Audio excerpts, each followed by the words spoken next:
Xo'sh, hamda ikkinchi bir nimaga kelsak, Xitoy bu muqatim hamda yillardan buyon shu xalqaro cho'ng-cho'ng yig'inlarni bizning vatanda, Urumchida, Qashqarda, u yerda o'tkazib kelyapti hamda. Bumi bir ta'tir tashviqotninki bir turi sifatida davom qilyapti. Bu qatim Eli viloyatida 2026-yilda terrorlikqa qarshi turish xalqaro muhokama yig'ini. Eng chong terror davlati bo'lgan bu Xitoylar bu qatim bu yerga 4-avgustda terrorizm yangi xirisiga taqobil turish, davlat mas'uliyatini kuchaytirib xalqaro birikma kuchni mujassamlash bosh temasida shu Arab Birlashma Xalifaligi, Rossiya, Afrika ittifoqi qatorli 24 davlat tashkilotlaridan kelgan 100 dan ortiq mutaxassislarni chaqirib bu yerda bir yig'in, bir chonchil o'ynadamdi bu yerda. Siz bu yig'in qanday qaraysiz? Chaqirilganlar haqida bo'lsin, yig'inning bu yerda Eli viloyatida o'tkazilish nuqtasidan bo'lsin. Hem sizningki Uyg'ur tadqiqot instituti bir maqola, analiz maqolasi e'lon qildinglar. Bu haqdagi fikringizni olgan bo'lsak. Endi bu Xitoy Sharq Turkistonda irqiy qirg'inchilik va insoniyatga qarshi jinoyat ishladi. Bütün dünya bunu bilib ketdi. Birleşken Devletler Teşkilatı bunu delil qilib dokladını e'lon qildi. Nurg'un devletlerde münasebetlik bu nimeler, kanunlar ve beyannamelerini e'lon qilgan bo'ldi. Dünyadaki çoğun insan hakları teşkilatlarının kimi nurg'un dokladları var. Hemsini yig'ib kelsak, Xitoyninki Sharq Turkistonda ilib borgan bu zulm siyasetini fash qilib ve bunu kanuni jihatdan, yani xalqaro qonun jihatdan bunu irqiy qirg'inchilik ve insoniyatga qarshi jinoyat ishladi deydi. Xitoy bundan biraz tatındı. Ama bunu pakizlash üçün, yuşumak üçün keyinki yıllarda bulup 2022'den keyin chet elliklarni har xil odamlarni davet qilib, chaqirib, ularga so'z yuzib, ba'zilarini pul bilan, ba'zilarini shu Xitoyga amroq bo'lgan odamlarni alayda tepib, ularni yaxshi kutgandan keyin ularni yaxshi gap qilib, shu oqlashga tirishib keldi. Bu bir. İkincisi, bu Şark Türkistanlıklar, yani vatan, millet devatkan davasını kılvatkanlar, aslında bunlar terörist. Biz aslında şunda Şark Türkistan'ı birlendirip besek mi, bizge minnetdarlık kalmayıp, yani bizge karşı şu terör faaliyetine elip bir vatıdı. Biz bu şu cemiyetin ki mukumluğunu, Şark Türkistan'ın ki xavfsizliğini qo'g'dab qilish uchun bularga qattiq tadbir ilib bordik bu terroristga. Ve bunu bu teröristler bir günde, iki günde tugab ketmaydi. Bunu devamlı shunday tadbir ilishga to'g'ri keldi ve bunu aqlash uchun shunday abaysiz degan yig'inlarni nechisini ichib bo'ldi bugungacha. Xo'sh.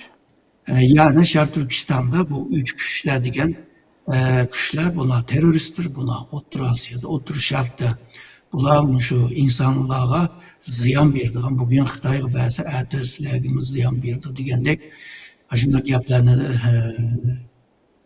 şu kelgan yig'inga kelgan mayli mutaxassis bo'lsin, mayli jurnalist bo'lsin, shularga sindirib, shularni eg'izida tegizib çünkü bu teşvikat bugünkü şu 21. asırda teşvikatın rolü bağın seri güçleniyordu. Yani bu kim eğer de mantıklık bile özününki maksatını düşündüreleydiğin ve maksat menfaatini kolga düşüreleydiğin nime yağan yapılar olsun, nime teşvikat işler olsun, bunu hemine deydiğin oldu.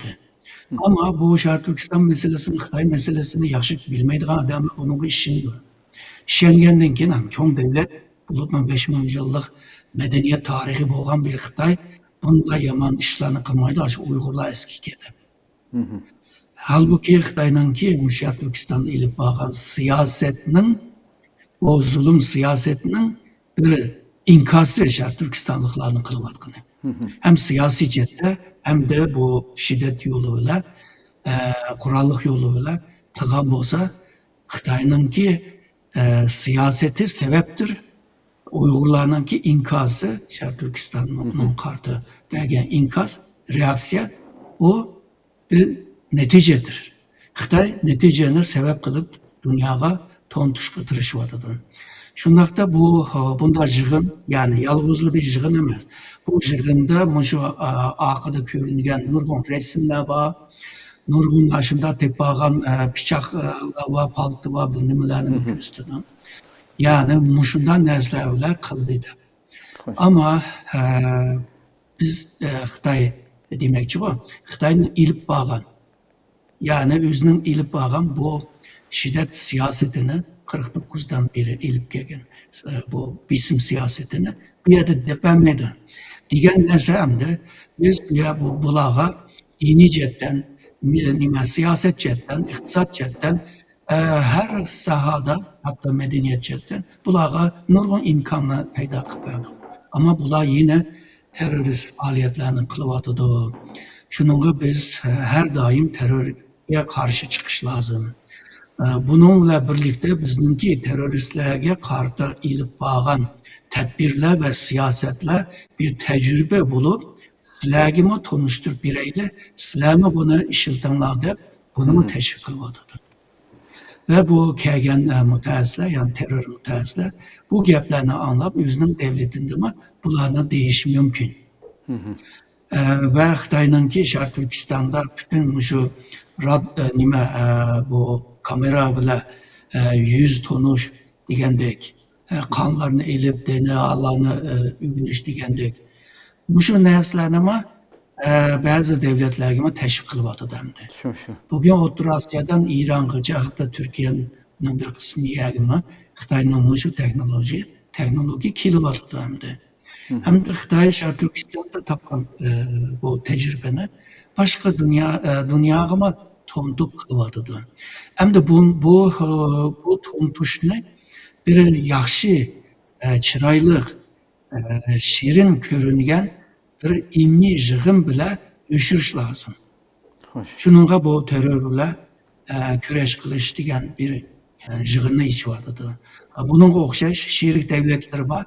Bula arlap terörüge karşı her bir manevra ilip bir vadıdı. Bunu şu Şərq Türkistancı terörler muşunda işlerini kıgaşka biz muşunda katı kolluk siyasetini ilip bir vadımızdaydı. Ama lagerda, türmüde, Cülyusu'da tutulgan, yetivatkan nurgun Uygurlar var. Bula terörist emez. Bula bek bolsa şu siyasi mahkumlar. Yani Xitay'ın siyasetige memnun olmayan adamlar. Biraz milli, biraz dindar adamlar. Bularınki günah aşı. Biraz dindar, biraz milletperver. Ama bular Cumhuriyet milleti degen o kimlikni kabul kılamgaçka bularını hemmini solap, bularını kıynap, bularını mingsini jüymendep, mingsini mi hafızıp, beden bu sağlam cetti mi bularını hafızıp ve uzun müddet işçide tutup bularını psikolojisini mi bozup, ahir bir vakit toşkanda bularını koyup ya ki bazılarını sen yaman iş kıldın da bularının tutkan yılını tehimi uzatıp müjna kılıp kilivatıdır. Hazır kılmen degenler halkara kanunga naiti çoğun hilap bu. Misalga değil, Birleşken Devletler ilan kılan bu insan hakları bu kilişim var. Bu beyannamenin Şərq Türkistan'da ilip bağın Xitay'ın ki bu ilip bağın siyaseti yani bu zulüm siyaseti hazır kılmen degen kanunun %80'ine hilap. Bu Xitay'ın ilip bağın siyaseti Xitay'ın ki asas kanunun ki nurgun maddesiga hilap.